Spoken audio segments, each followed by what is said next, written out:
ஞாபகம் இருக்கோ இல்லைன்னு தெரியலங்க. இதுக்கு முன்னாடிலாம் பார்த்தீங்கன்னா, நம்ம வீட்ல இருந்து கடைக்கு போகும்போது, நம்ம அம்மாவோ, அப்பாவோ கண்டிப்பா ஒரு மஞ்ச பையோ, இல்ல ஒரு கட்ட பையோ குடுத்து அனுப்புவாங்க. அதே முன்னாடிலாம் பார்த்தீங்கன்னா, மனிதனோட ரத்தம் மற்றும் நுரையீரல்ல மட்டும் இருப்பதாக சொல்லிட்டு இருந்த இந்த மைக்ரோ பிளாஸ்டிக் நுண்துகள்கள், இப்போ கருமுட்டை, நஞ்சுக்கொடி, மூளையில கூட நுழைஞ்சிருக்கிறதா சொல்றாங்க. பிளாஸ்டிக் மனித வாழ்க்கையில் ஏற்படுத்தின புரட்சி மற்ற எந்த கண்டுபிடிப்புகளை விடவும் மனித குலத்துல ஒரு மாபெரும் மாற்றங்களையும் ஏற்றங்களையும் கொண்டு வந்துச்சுன்னு சொன்னா அது மிகையாகாது. எனக்கு தெரிஞ்ச சில விஷயங்களை யோசனையா உங்க முன்னாடி வைக்கிறேன். நீங்களும் உங்களுக்கு தெரிஞ்ச விஷயங்களை தயவு செஞ்சு கமெண்ட்ல சொல்லுங்க.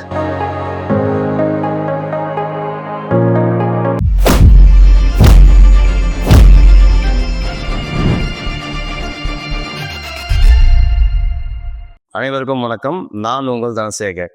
பிளாஸ்டிக் இந்த வார்த்தையை கேட்ட உடனே உங்களுக்கு என்ன தோணுது? நிறைய விஷயங்கள் தோணலாம். நாம இந்த வீடியோவில் ரெண்டே விஷயத்தை பற்றி தான் பார்க்க போறோம்.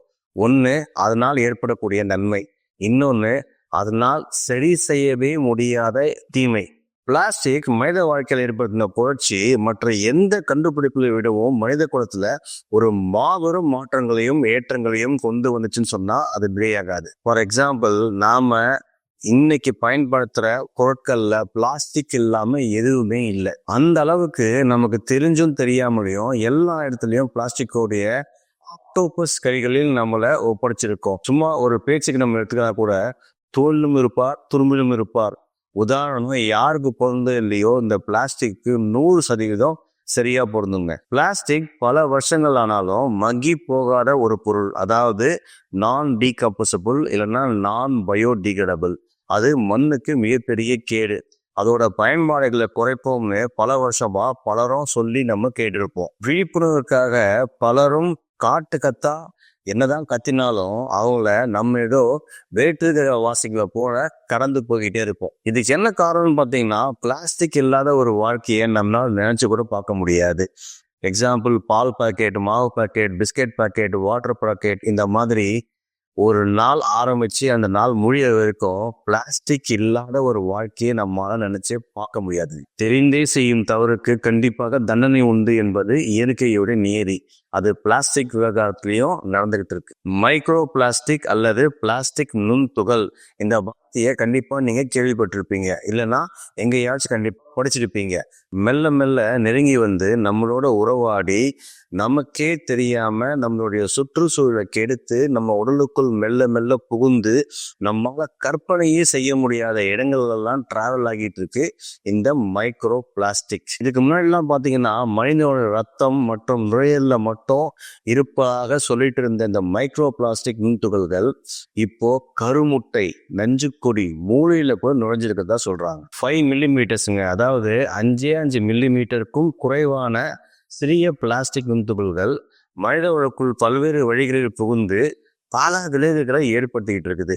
இது மனித குலத்துக்கு பெரிய அச்சுறுத்தலாகவும் மாறிக்கொண்டிருக்கிறது. இதனால நரம்பியல் மாற்றங்கள், புற்றுநோய், கரு உறுதலில் சிக்கல்கள் மாதிரியான அபாயம் இருப்பதாகவும், இனி நமது உடலையும் பிளாஸ்டிக்லிருந்து காத்து கொள்ள வேண்டும் அப்படிங்கிற விஷயத்த விஞ்ஞானிகள் நமக்கு சொல்ல ஆரம்பிச்சிருக்காங்க. மனிதர்கள், தாவரங்கள் மற்றும் விலங்கினங்கள் மீது மைக்ரோ பிளாஸ்டிக் ஏற்படுத்துகிற பாதகமான தாக்கம் என்னங்கிறத குறித்து மத்திய சுகாதார அமைச்சகம் அறிக்கை தாக்கல் செய்யும்படி சென்னை உயர்நீதிமன்றம் உத்தரவிட்டிருக்காங்க. மத்திய சுகாதார அமைச்சகமும் மாநில சுகாதாரத்துறையும் தனித்தனியா அறிக்கை தாக்கல் செஞ்சாங்க.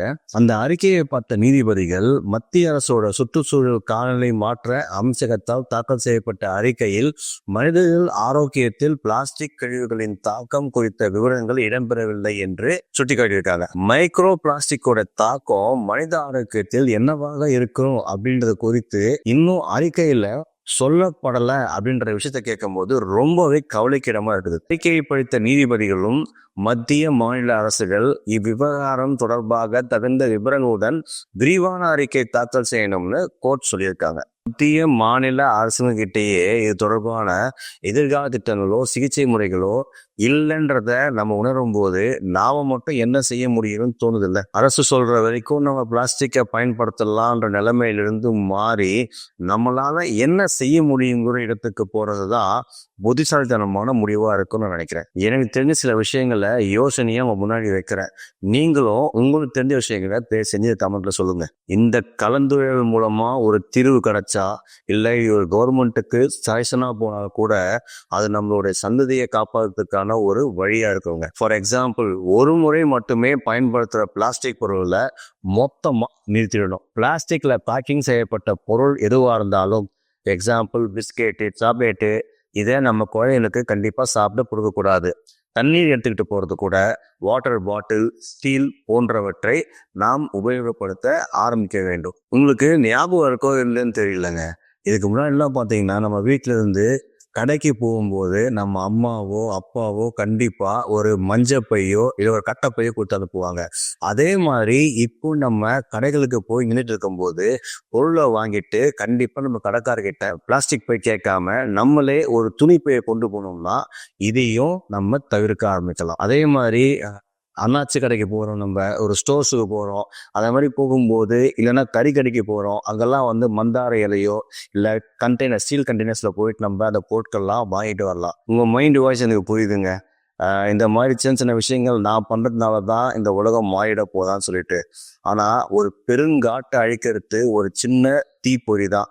அந்த மாதிரி இந்த மைக்ரோ பிளாஸ்டிக்குமே நம்ம கரெக்டாக ஹேண்டில் பண்ணலன்னா நம்ம உலகத்தையும் அழிச்சிடும், நம்மளையும் அழிச்சிடும். அதனால கண்டிப்பா ஒவ்வொருத்தருமே நம்மளுடைய முயற்சியை கைவிடாம பண்ணி மற்றவங்களையும் ஃபாலோ பண்ண வைக்கணும். நன்றி, வணக்கம்.